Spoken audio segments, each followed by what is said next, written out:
Hey everyone! In this one, I'm going to be showing you how to produce a better bass line. This one is the third part in the series, How to Produce Better EDM.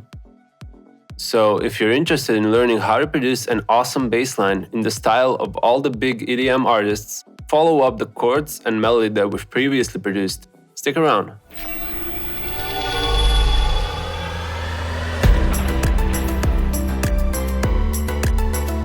So let's start off by just mentioning that the bass line is one of the most important elements of your track. And bass lines can often sound really cool, but it also kind of serves as a backbone to the overall structure of the track. And I also do want to recommend that you watch this on speakers or studio monitors and not on mobile phone speakers. Bass lines often are not the most complex part of the track to arrange and produce, but it is important to get it right in a way that it sits well with the rest of the track and doesn't really interfere with the rest of the elements or the main drums of the track. So, that being said, there are interesting ways to make the bass line sound really solid and strong, but also ways to still make it sound ear-catching and fun. So, as always, let's pick an element first that sounds fun and we think it's going to fit with how we're envisioning to structure this track. Any bass element will work, and if you're using Serum for this one, like me, I would just like to trim some of the high end here right away, because I can hear there's too much of it. Now, let's arrange the notes for our bass line next. And since we already have our chords and melody played for this track, I feel like it is now easier to get the inspiration and come up with a bass line to support these elements, rather than having to come up with the bass line first in the track, right off the bat. And when arranging the bass line, you can do all kinds of crazy stuff with the notes for the bass. But I would say the safest route you can go for the main core of your bass line is to stick around to the root note of your track. And in this case, our track is in B and then D, F sharp and E.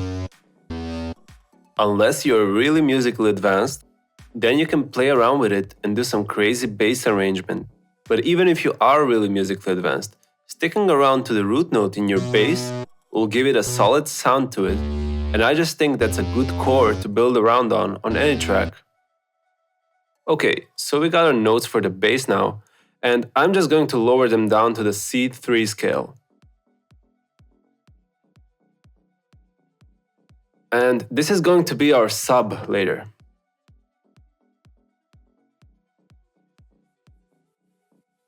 For now, let's just give it some tempo and rhythm to bring some animation to this bass line, just like the rest of the elements. So I'm not even going to leave our root note, just giving it a little bit of personality by cutting up the notes and placing them in a different rhythm.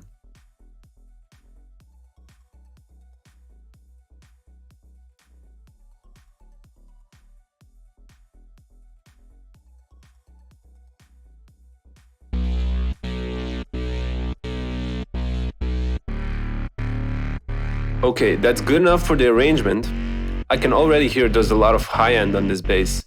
So I do want to trim that, but we'll take care of that later. The next thing I want to do right away is add this bass to our mixer. And since this is going to be our sub bass, I will select an EQ here and trim the high end all the way to 140 or so. Because you do not want the sub to interfere with the bass or other elements. Instead, just give your track a strong low-end core.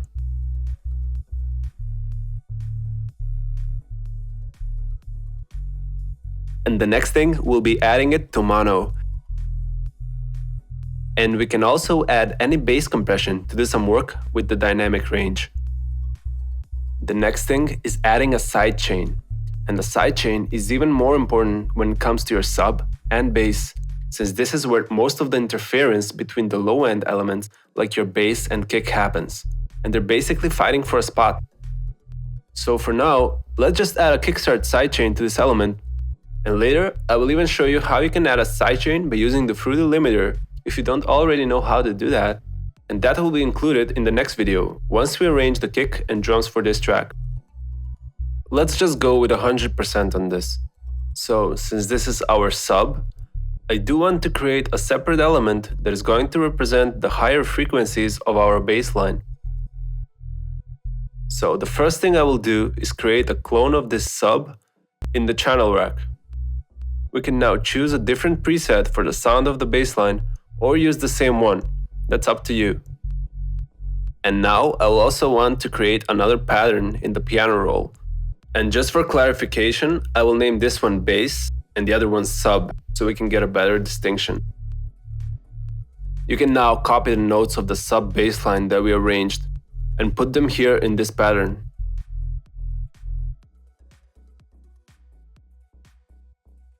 Now we can route this to a mixer track. And in the EQ here, what we want to do is trim the low end all the way up to 140 Hz, so that this bassline does not interfere with our sub bass and the whole track doesn't get muddy.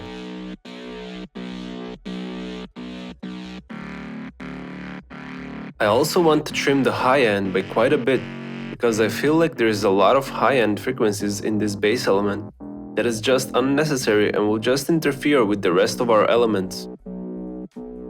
Next, we can add a compression here as well, to try and tame the dynamic range and give it tightness. And we'll also add the kickstart sidechain here as well, since we definitely want to have that sidechain silence effect at the beginning of each bar to leave out some space for the kick later. Okay, so let's hear how the progress with the track sounds now, when we play both our bass elements and our chords and melody. And I will just turn down our lead a little bit, so we can get a better idea of how the bassline sounds.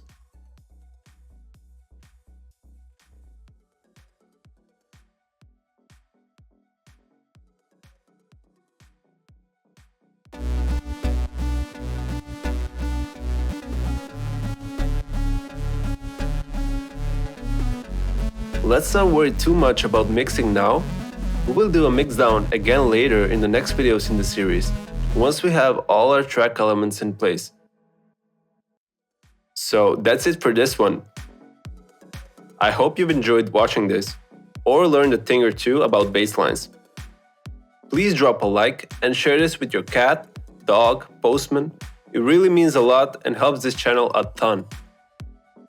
Also, hit that subscribe button and the bell icon so you get notified instantly when the next video in this series gets uploaded. And as always, thanks for watching!